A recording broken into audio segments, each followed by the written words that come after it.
on CNBC. Welcome back to Special Report. As 130 million Americans dot the I's, cross the T's, and staple the W-2s onto their income tax returns, an increasingly vocal minority are doing none of the above.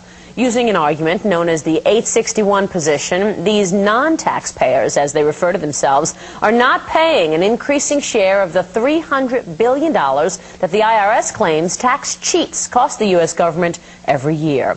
This tax honesty movement includes some curious members, including our next guest, a former IRS special agent, Joseph Bannister, joining us today from San Jose. Also joining us, a true conservative congressman from Texas who favors total elimination of income taxes and has said that income taxes violate the U.S. Constitution. Congressman Ron Paul of Texas. Gentlemen, nice to have you with us. Thanks for joining us. Thank you. Thank you, Maria. John, let me begin with you. You used to work for the IRS. What makes you say that most Americans don't have to pay income taxes?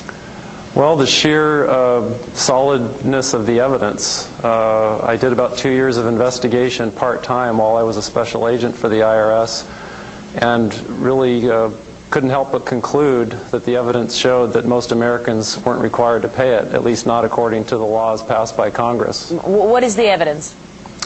The evidence fills up dozens of binders and file drawers in my own home, but of course there's much more evidence than that. Evidence about liability statutes, what form is actually required by Americans to file. When you actually look at the statutes and regulations rather than just the IRS pamphlets, you learn that the income tax doesn't have quite the application that the IRS would lead the American people to believe. Congressman, you agree? You've written in the past that income taxes violate the 16th Amendment. Explain that idea. Well, I'm more concerned about the way the 16th Amendment was passed, and I don't think it was technically correct. And I think Mr. Bannister's correct, and technically we shouldn't have to pay the income tax. It's just that I've chosen a different tactic. I think that we should change it in a more deliberate fashion, and that's why I'm a legislator. But, you know, we have the tax problem, and it's going to be with us for a long time, but this is a consequence of the spending problem. So that's why I spend as much time on trying to cut the spending so there's no incentive to collect these taxes. That's our biggest problem. But the way the tax system is run, it's run roughshod over the people. We don't have due process of law. We're guilty until proven innocent. It's just a horrible system, and we have to do something. Even if we can't get to the point where there's a lot less spending, we at least have to collect revenues in a much better manner than the income tax. So do you sympathize with the estimated 1 million Americans who don't pay taxes based on principle?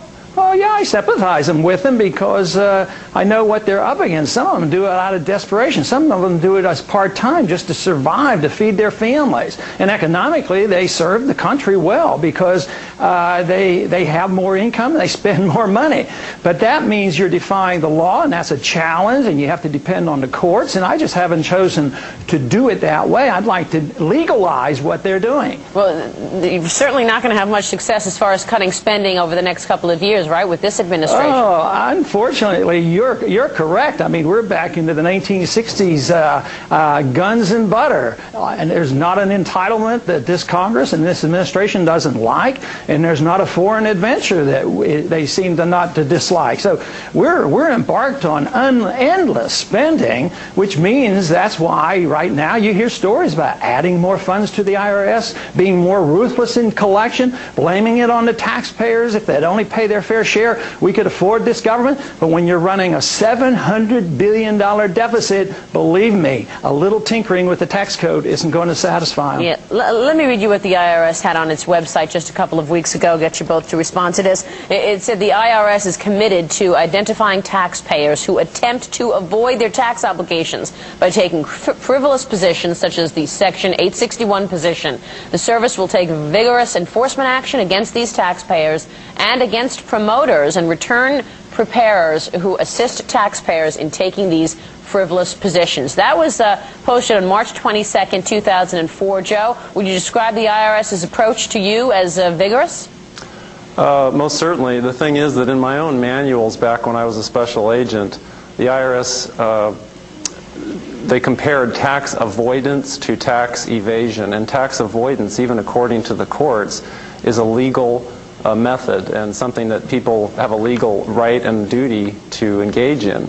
And what the IRS is trying to do is blur the line between tax avoidance and tax evasion, and now they've come up with this new term called abusive tax avoidance. So basically, Americans are going to be targeted for harassment if they're engaging in legal conduct and making it difficult for the IRS by not bearing their financial souls to the agency. It seems pretty aggressive. Why do you think you've been able to get away with not paying or filing your income taxes for so long?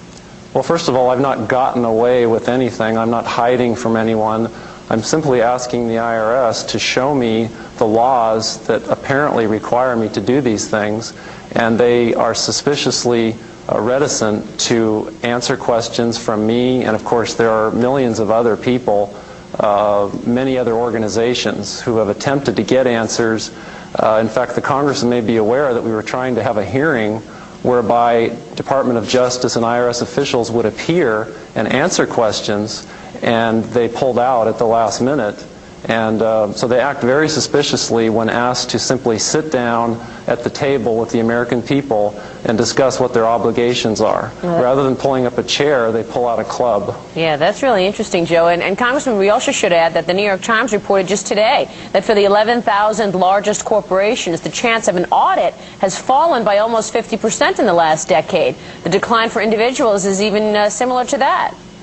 Yeah, I think that's going to change. They're going to try to reverse that, and that's why they've gotten more funds and more agents, and they guarantee there will be more audits. But there's no way that they can monitor the whole system.